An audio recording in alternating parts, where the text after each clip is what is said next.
Hello and welcome to the Motherhood Village podcast. I am on with a very special guest. I have Jen from Becoming Iconic.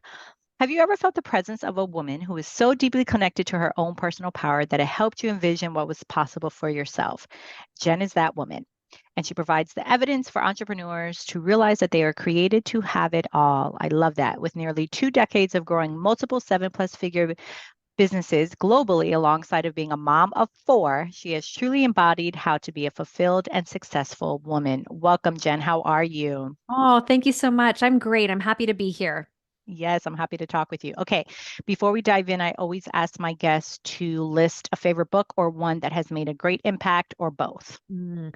You know what? I am reading one of my favorites, and I just to preface this, I love rereading my favorites. I feel like we are in this world of consumption. So when you find a favorite book, I really believe in rereading it over and over again because we are growing and our version's growing. But I am currently reading The 5 a.m. Club by Robin Sharma. It is, if not my top favorite book, top three for sure.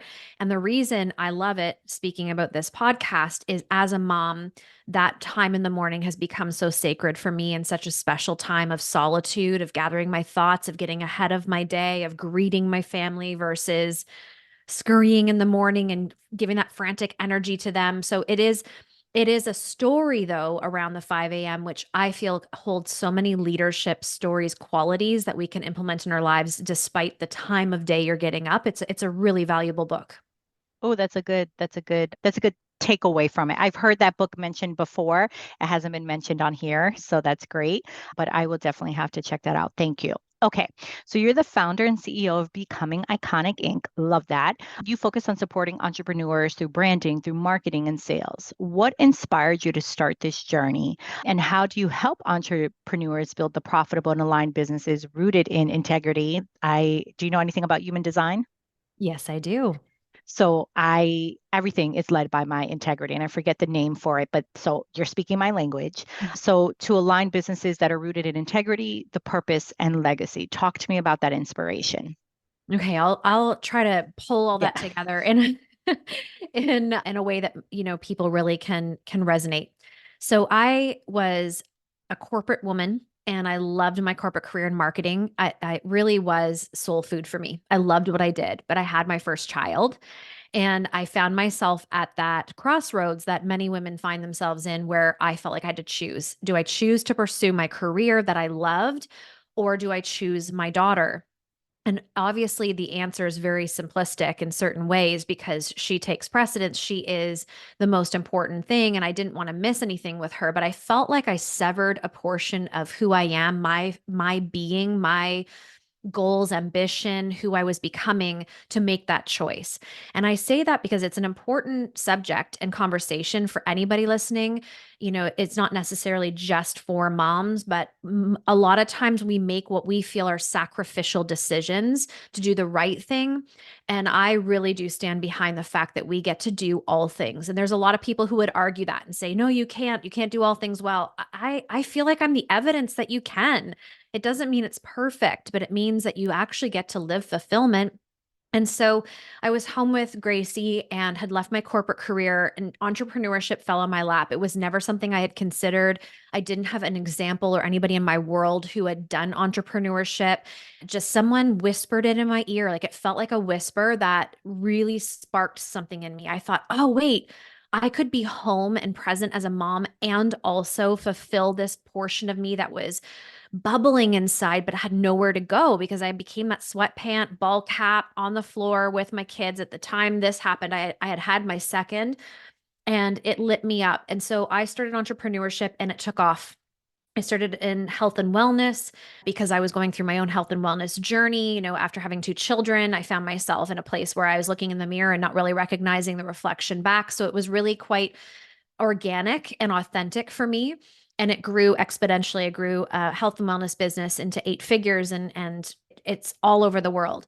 Now I come to 2018-ish and I feel like I've done this business for 12, 13 years at that point. And I knew there was more again, this next layer of me and found myself at a similar crossroads that I had found myself originally in entrepreneurship of making a choice. And so I really hesitated moving away from what I had built because it was supporting my family. I was the sole income earner. I now had 4 children.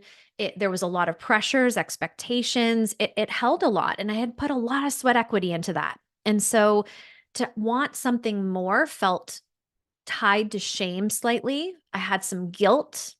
I had some hesitation because I thought, when does it become good enough? Like, this should be great. People are literally dying on the treadmill to have this type of success. I'm holding it. How could I possibly want more? So I really judged it. And I ended up hemorrhaging. I ended up hemorrhaging in 2019. I firmly believe that hemorrhage was the brick in the head moment for me, that I had been holding myself back from evolution and from growth and from expansion. And that was the moment where I thought, health scares, unfortunately, are sometimes those rocker moments where it rocks us enough to really pay attention to what we're neglecting. And that was what I was neglecting. So I pivoted, and Becoming Iconic was born in 2020 out of that circumstance. Wow. And yeah, a lot there. And there's so much I want to unpack with you. I think one of the biggest things, I guess, to stay true to this and to stay true to my listeners, and I think what they would appreciate, and my own women that I connect with in South Florida here, what I got from that, or one of the things, was this big scary moment. You were speaking my language. I always say entrepreneurship fell in my lap. I loved my job. I was VP of finance, but I didn't have employer support, and I only had one. Right. I Mhm. still only have one. And I said, you know what? I'm going to do this on my own. Like, it can't be this difficult. It shouldn't be this difficult. Although I loved my job. So I feel you in that way. But talk to any woman listening, a lot of your website, a lot of what I found, it sounds like you kind of are in this mindset shift of, I can do this. Let's not put limitations. Let's not put those limiting beliefs. So many women, especially founders, CEOs, a lot of the women I've connected with, or even just a mom sitting at home, right, is like, what's next for me? Grapple with imposter syndrome and the fear of making big decisions in life, or to have that shift, because it is scary, to your point, where we lead our families, right? You talk about celebrating and dancing with imposter syndrome and to pave the way for significant changes. Share a personal experience or insights how embracing that helped you become successful and helped you navigate forward now 4 years in growing this. Yeah. Imposter syndrome to me has become a companion of growth. And we look at it as something that is a hindrance. A lot of people become just still, stopped, paralyzed for, maybe not the best choice of words, but we get stuck in this imposter syndrome, this limiting belief, this fear, especially as women. I'm just going to talk to the women right now because we are in this incredible time in the world where women empowerment is at the forefront. We are rising to the occasion. We have so many opportunities. Abundance is flowing. And yet, so many of us are stuck in these feelings, these worries. They show up as potential overwhelm, the worry of overwhelm. It's not even that you're in overwhelm, you're just worried about the overwhelm. There's a lot of people, and that could also mean burnout. I'm so afraid, or I've been in burnout before. I don't want to do this again. I don't want to be there again. So we stay comfortable. It could be incapacity. So many women feel like, I don't know, there's not enough hours in the day. I even heard it through you a little bit where you're like, I just have one. We excuse ourselves as though like that means, oh, I just have one, you have four. So, we do this to ourselves and we do this to Yes. each other, don't we? And it's interesting because I really am someone who picks up on language. I study my own language, and I feel that we are being called to step into some audacity. Like, if we actually want to be empowered, we actually want to be liberated, we actually want to see what we're made of, we actually want to follow through on the dreams that have been placed on our hearts, it's going to take some audacious action and trust. And trust is not easy. For a lot of us, it's been broken over our journey, circumstance, people, trying something, it didn't work out. And so trusting can be one of the greatest hurdles that we have to overcome. But if we're willing to, just give it a shot. Your worst case scenario, like literally your worst case scenario, is it doesn't work, but nothing changed. Nothing changed. Potentially you learn something. Potentially, you realize that wasn't for me and you get to put that to rest and let that whisper or hum be still. But what if it does work? And that what if it does work has been the North Star to me. When I feel like, oh my gosh, how could I, for example, start a magazine and 20, when was it? 2022? The end of 2022, start a magazine. People are like, what? How could you add something more to your plate? Like, I don't know I can hold this until I know I can hold this. And if it doesn't work out, it's okay. But imposter syndrome always shows up, regardless of your success, regardless of your leadership, regardless of your circumstance. But what I do now is look at it and go, ooh, I'm being stretchy. I'm going on a skinny branch. I'm doing something that's uncomfortable. So that's the side effect of living a beautiful, big, audacious, abundant life. And it doesn't have to be something that stops me. I just notice it. And now it's a clue and cue for me that I'm doing something I've never done before. So I just look at it as like, oh, there you are. Okay, well, we're doing this and we're going to give it a shot. And it comes back to that trust, trusting in me, trusting in life, trusting in others, and trusting that no matter what, I can place all bets on me, that I will rise again. I love that. Can you share, because you've grown multiple businesses, 7+ figures, your magazine, your podcast, which we are going to talk about a little bit more. What have been some key milestones and maybe challenges that you've had to overcome in high level that kind of to where you are today in 2024, crazy, that you know better and maybe you won't do that same and you've had to pivot. Maybe share some of that. hmm And that kind of goes back to that original question with integrity and how did I get here? And, now being a sought after mentor for many people who want to build these like gorgeous lives and businesses that are full of fulfillment. How do we do that? How do I put this? I feel like we worry about whether we will be able to handle some of the things that are the potentiality of hurdles, obstacles, and circumstance that we hold ourselves back. I'm one of those people that has really had some big marker moments of falling on my face. This has not been an easy journey. Sometimes it looks that way on social media. And sometimes when people come and find me, you're finding me on I'm probably on chapter 256 at this point, but you haven't seen the chapters prior. But what I can do is look back and make sense of why all these things in my life have happened. Why was it that I was making consistent 20, 30, 40, 50K months and had over $100,000 in debt? How does that happen? That was a whole story. And that's really important maybe to talk about. Maybe that's what we're meant to talk about today on this podcast, like my personality in that and the attachments I had to that and what I had to overcome and the shame, the guilt.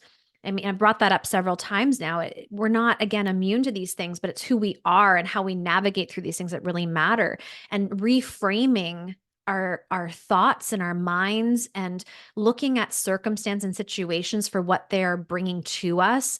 And it took me a really long time to climb out of that big pit, especially again, being the sole income earner, responsible for 4 children, my home, putting food on the table, paying the bills, running a business, looking after my relationship, looking after my own health. It's not a small feat, but I really want to challenge anybody listening to know that when something comes down the path, you hear these things like, oh, it's happening for us. And it sounds really cliche and it's almost an agitation when somebody says that when you're in the mess. You're like, do you mind? This is not for me. It does not feel for me. But what I can promise and what we do know, and this is not new news, is on the other side of that is this chiseled, more confident, more expansive, fuller version of ourselves because of that circumstance. So I had to, I believe, walk through that $100,000 in debt, not knowing if my groceries would be paid with the card at the time. Like, I mean, imagine that you're making that kind of income and you're worried about paying for groceries. How that happened, we still don't know, but it did. And, for me to walk through that and come to the other side, I can now be such a gorgeous mentor and coach and leader to others because I can empathize. I hold compassion. I know how it feels, but I also know how to get out of it because I've walked it myself. And that to me makes some of the greatest mentorship in the world. Yeah, I think there is something about that mindset shift. And I know there's so many people that are kind of looking for this, but to your point, it's just I think also going down to your value and how much you believe of the self-worth, that I think you Yeah. have to believe that you deserve it in order for all of these other things, and understanding that it's okay to be uncomfortable. Like you said, there's no shame, there's no guilt. We don't talk about it enough, the challenges. We see the highlight reels, especially with social media. So I love how you mentioned that, because that's very real. Like that is what it is. And truthfully, to start a business, especially because we see it on social media, that it looks like, oh, I'm going to be having a podcast right now. Everybody wants a podcast, which is great. And when people ask me, and I'm like, this is a lot of work. This is not, yeah, you want a microphone, but to sustain it, like, what is your North Star? What are you trying to take from this?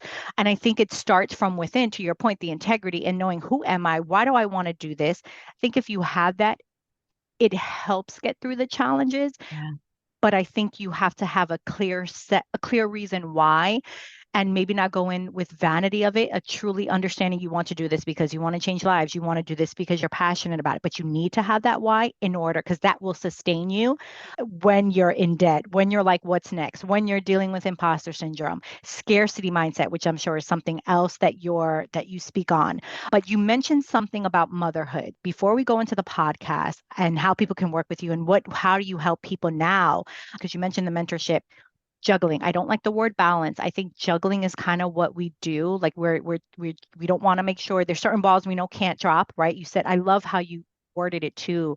What did you say? Like carrying into my relationship and pouring into there was something, a word, like basically the way you described it, and I loved it. Like, if you have a partner, you want to make sure you're pouring into them, yourself, your family, not just your children, maybe it's your parents, whatever that is. Now that you're in this, you've been in this, how have you found a good juggle Hmm. so that the balls stay kind of flowing and you're not like, you've tripped over Yeah. them? What has worked for you? Yeah. And I feel like this is one of the major attractors to me and in my life and in my business. People are just like, how are you hosting so many different businesses, all these children, a relationship, and so on? And I agree with you. I don't believe in balance. I feel like the people who teach balance are the very people who are showing how imbalanced we all are. So we're never going to win that. If you're searching for balance, you will never, ever, ever find it. It's actually a lie.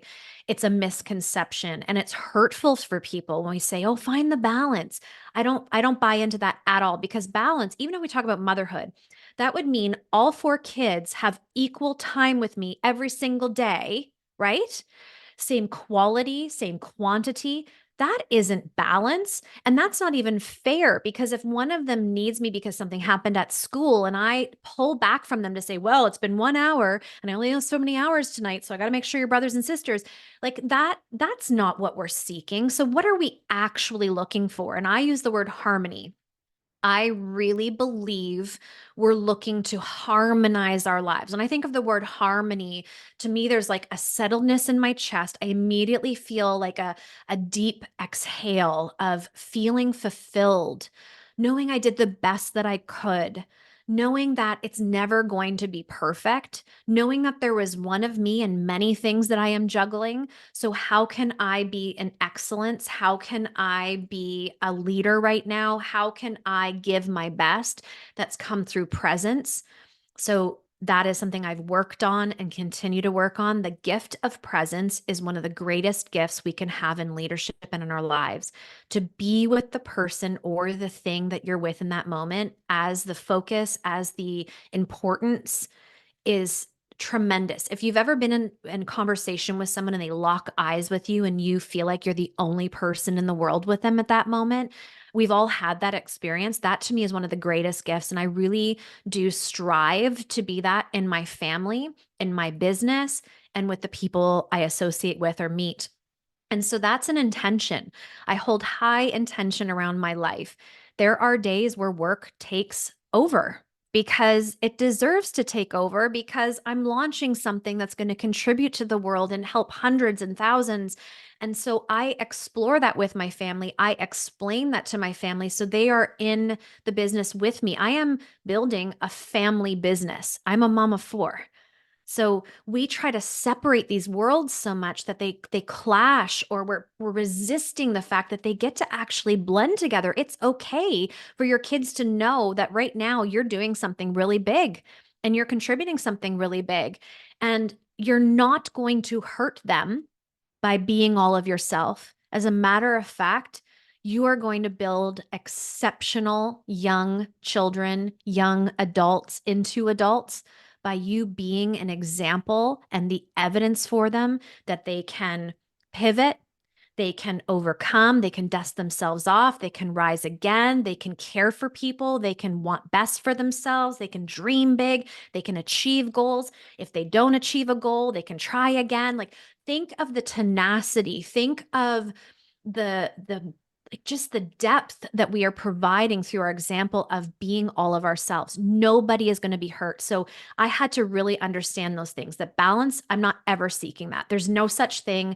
nor do I buy into it, nor do I even have that discussion with people who are like, it's all about balance. I'm like, okay, I don't know. That feels like a tree. Like, I just think of a tree that stands still and does nothing. You know, I mean, trees do things, but like, just for the Yes.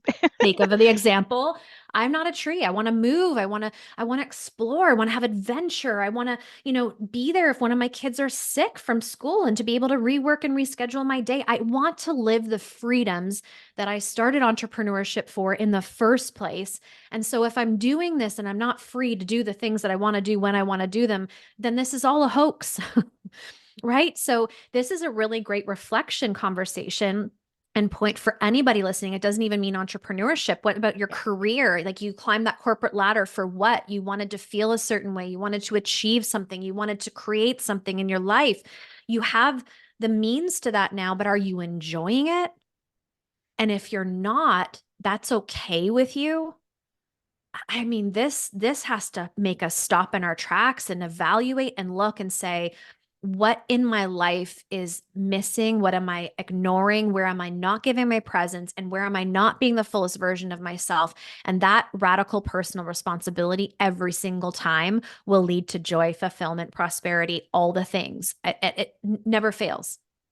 I agree. I think when you embody that, when you model that for your children, there's so many life lessons. All the things that you listed are so many important things that we want our kids to be able to do. So to your point, there's no better way than implementing that yourself and showing, if I can do it, so can you. But they have to understand it, right? They have to know really what you're doing, as opposed to, like you said, I think the generations before, of like really keeping it separate, and you're Mhm. not knowing. And then maybe the kids they're resenting your job, they're resenting your work, because they're like, wait a minute, I don't even know what mom does. I know she leaves me. I don't like this, right?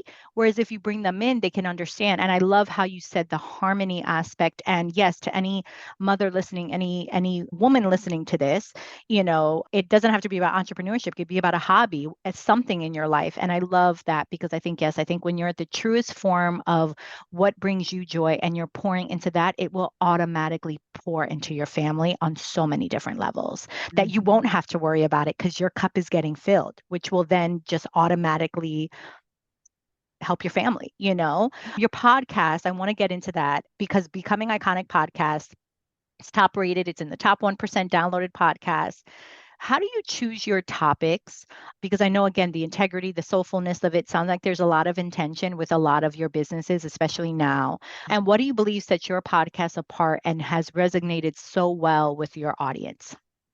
Ooh, I love my podcast. I love podcasting. And the agency now, we've even started doing podcast management because I'm just such a firm believer in it.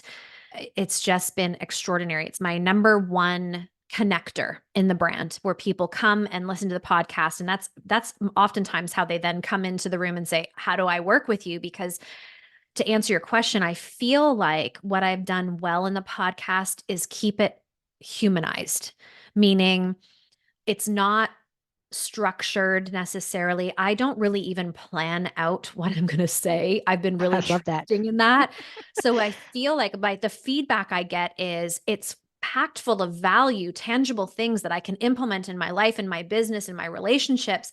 But I feel like I'm sitting on the couch with you having a cup of tea. We're cross-legged, leaning back. It's like we're in relationship. And I really appreciate that. And I really do want to create that, because the more I feel like we all feel so separate these days. Yeah. The more I can help in my own way, in my own pocket of the world, and let that ripple as far as it will, to create connection and relationship, I will. So the podcast, it's been consistency. How do I choose my topics? It's normally things I've either worked through, I'm on the other side of it, or reflections I'm currently having or conversations I've had with clients that I bring to life through the podcast, obviously with, ethics and integrity and not obviously sharing their stories, but something I have received or spoke to them or gave them truths that made an impact. So I choose based on that. It's been a beautiful, beautiful journey. And I believe podcasting is one of the greatest generous gifts there are. We're putting in time away from our families. Like, I don't know about you, but when I have children in the house and I'm like, I'm podcasting, everybody has to be quiet. They're Yes. also a part of that and they're making their own exchanges for me to be able to host this. It's money. We're investing. This Energy. costs energy. Yes. You're learning about people. There's so much preparation. Anyways, I feel like it is such a generous gift because all it costs somebody on the other side is intention to subscribe, to listen, to pay attention. That's it. So when you actually think about podcasting, it is one of our greatest gifts that we have right now in our world. I agree. I mean, I've had it, I can't believe this year is 5 years. And I mean, Congratulations. I didn't start it that way. It was an outlet for me. I had my son and I love to talk. I love to learn about people. And that was the thing. But yeah, it's a labor of love. Like it is a really great gift. I've never heard it explained that way, but 1,000% to everything that you said. There's a lot of time and energy. Sometimes when I'm depleted and I'm like, oh, I got to have this conversation. But every conversation, which I'm sure, you feel, or any topics, I leave and I'm like, oh my God, that was an amazing conversation. I would go to my husband. He's like, let Yeah. me guess, amazing. I'm like, oh my God, this was fantastic. And I take Yeah. nuggets from every single guest in every conversation and all the things. How can people work with you, the sales, the marketing, becoming iconic? And actually, I want to ask, like, what does becoming iconic? What do you hope people take away when they hear that? The magazine, the podcast, your website, like there's such a vibe with it that I absolutely love. So actually, it's twofold. One, what is becoming iconic mean to you? What do you hope people take with that? And then number two, yeah, how can people work with you? How can they connect with you? Thank you. Appreciate that. Becoming iconic was born from this promise, this prayer that I've had for as long as I can remember of every day waking up and saying, God, can I be in better version of myself today than I was yesterday? So these like small incremental steps of improvement that when you stack that over time, make big leaps and make big shifts. And so that has always been my intention every single day. So the becoming piece was that journey that we're all on. There's no exclusion to the rule unless you've given up. And that's a different scenario. But most of us, I believe, really deep down know this journey that life is about really becoming the greatest version of ourselves, that living in our purpose, seeing our potential. And iconic is this call to action of like, why not be that audacious, bold, glorious, loving, compassionate, impactful person? And if that means through being a stay at home mom, be the best stay at home mom you've ever known. If that means being a business mentor, be the best business mentor you can talk about. It means really valuing how you are contributing, who you are, and how that can make an impact in the world. So that's really what that's about. How to work with me. It started with business mentorship and life mentorship, and it still remains the same. So I have private coaching.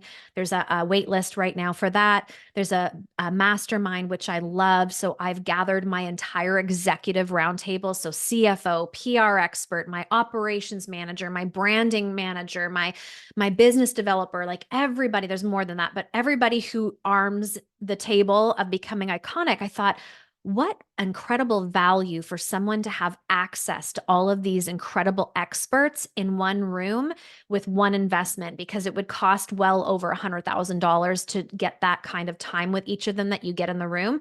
And I've done it for like a small fraction of that because the value is just so high. So I love masterminds, community, especially as women, with sisterhood wounds. The only way to heal that is to get into a room that is safe, that is led well with other women who are like-minded. And all of a sudden you realize, oh, that's an expired thought and an idea. Yeah, that hurt, but I'm a better friend now because of it. And I recognize really great women. I always say often I'm like a collector of great women in my life. I feel like that's one of my greatest collections. I love that. Yeah. And then I have B Lounge, which is access to all of my group coaching. I'm constantly launching opportunities through marketing, sales, branding, that tactical business piece for people to come in. There's also the agency. That was a new thing we did last year.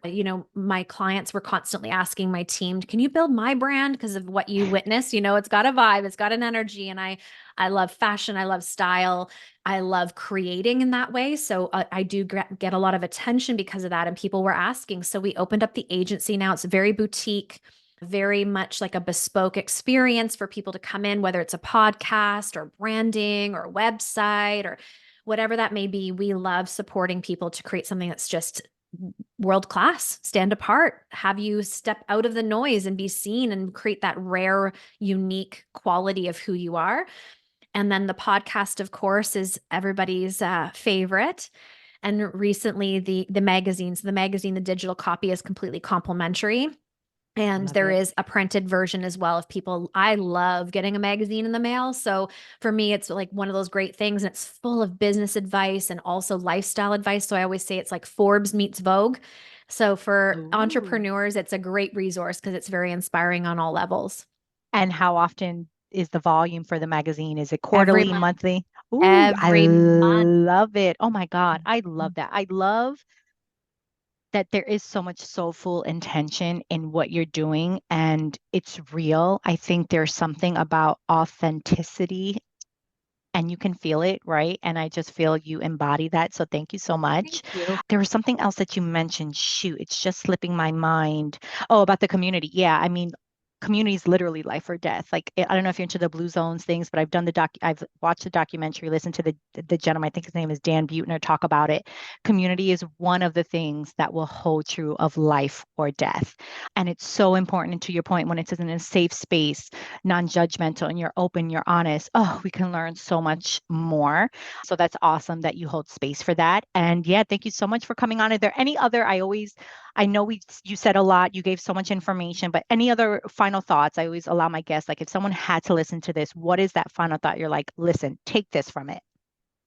Thank you. And I really appreciate your beautiful compliments and I appreciate being witnessed. So thank you so much and for having me. And I also want to just say thank you to you for your podcast. Oftentimes we thank our guests. Rarely does the guest thank us. And I want to say a special thank you for hosting this and doing this for myself and for us and the collective. It matters. And so thank you for your leadership. What would I leave people with? I would leave people with a bit of a dare. Remember, like truth or dare?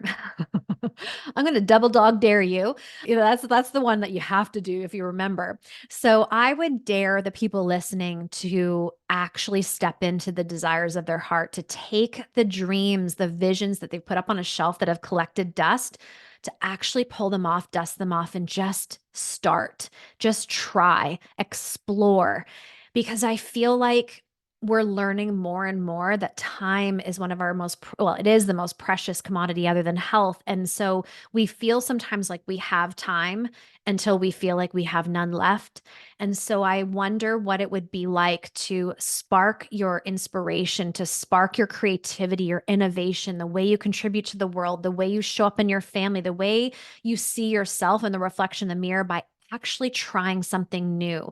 And you'll never know until you know. And you'll always wonder how you did it until you know how you did it. And the feeling of readiness will never, ever, ever come first. It always follows action. And so I say to you, rather than wait for the feeling of being ready, rather than waiting for more confidence, rather than waiting for your financial situation to change, rather than waiting for more support or whatever it is you're waiting for, what if all of those things are waiting for you to make the first move? What if all of those things are feeling stuck because you've created a little bit of the stuckness that's there? And so the only way to shake things up is to actually shake things up. So that's what I would love to ask your audience to do. I love that. And I feel like I'm like, oh, I want to reply to that and we can talk for a whole nother hour. Like, I love it. I love it. You're just, yeah. And this is such a timely thing. I think it's important to say for my listeners, Jen and I have been trying to do this for like a long time. I think I've had to reschedule, you've had to reschedule, but when it's the right time, it's the right time. And this was the right time. So thank you so much, Jen, for coming on, for the work that you do. Keep being iconic and continued blessings to you for love and light. Thank you. You too. Thank you.